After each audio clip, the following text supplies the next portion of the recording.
তাআলার প্রশংসা গুণগান দিয়ে শেষ করতে পারবো না।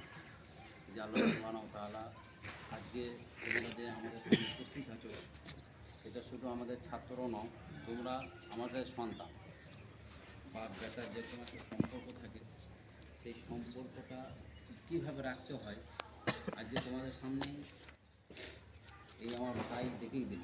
আমি দাদা বলি না কেন, তা যখন আমি মাদ্রাসার জন্য কালেকশানে যেতাম, ওনার কাছে যখন কোনো আবদার করতাম, তা ওনার বহুদিনের আকাঙ্ক্ষা আশা ছিল যে একবার এখানে পরিদর্শন করে আসবে।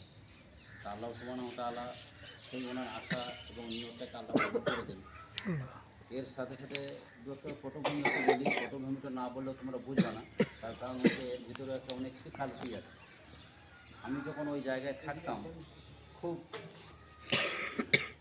দুরবস্থার মধ্যে পড়েছিলাম। তা তখন ভেবেছিলাম যে আমার জীবনটা এইভাবেই যাবে।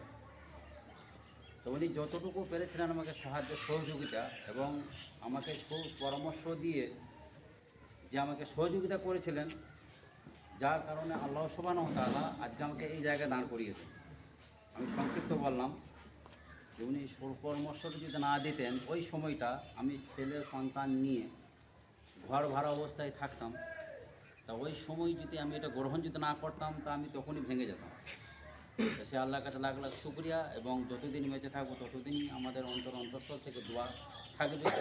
এবং ওনার বহু মাঝে হয়তো কোনো কোনো জায়গায় গিয়েছেন, দেখেছেন, বা তাদের চালচলন আচার আচরণ দেখেছেন, কিন্তু আলহামদুলিল্লাহ উনি খুবই গর্বিত যে এই জায়গায় উনি এসে তোমাদের আচার আচরণগুলো দেখলেন মাদ্রাসাতে। এবং উনি একটা মাদ্রাসাকে শুধু বড় ব্যক্তি ভেবে নয়, উনি নিজেই স্থান দিয়ে দিলেন যে মাদ্রাসা আমারই, আমাদের অংশের মধ্যে উনি এক সামিল হয়ে গেলেন। আলহামদুলিল্লাহ। ছেলেগুলোর জন্য, এই মাদ্রাসার জন্য যত রকম যা কিছু প্রয়োজন আল্লাহ আমাকে যতটুকু করার সমর্থন দেবে আমি দিতে থাকবো। আর আমরা সকলেই দোয়া করবো, উনি শুধু দোয়ার আশাবাদী যে আমরা দোয়া করবো আল্লাহ যেন ওনাকে আরও হায়াতে দেরাজ করুক, আমি।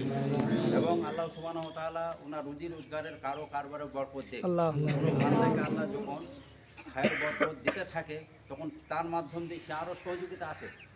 অনেক মানুষ বলে বেঁচে ধন দৌলত দিলে ইমান থাকে না, অমুক থাকে না, এটা ভুল কথা। আল্লাহ যাকে যেরকম যত ধনী করবে, তার সেইভাবে তত জাকাত বের হবে, সে তত দানশীল হবে, সে তত দান ধ্যান করবে। তা সেই জায়গাটা উনি প্রত্যক্ষ করেছেন, বা আমিও নিজে এহসাস করেছি এই বিষয়টি নিয়ে।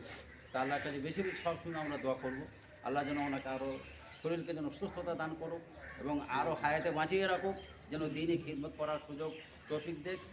আশা আকাঙ্ক্ষা আমি দুনিয়া থেকে চলে যাব, কিন্তু কবরে যেন আমাদের একটা টিম আলো হয়ে থাকে, সেই আশা উদ্দেশ্য নিয়ে উনি ফ্যামিলি সহ সকলেই তোমাদেরকে দেখতে এসেছেন, সেই ভালোবাসেন বলি। তাই আমরা সকলেই দোয়া করবো ইনশাআল্লাহ।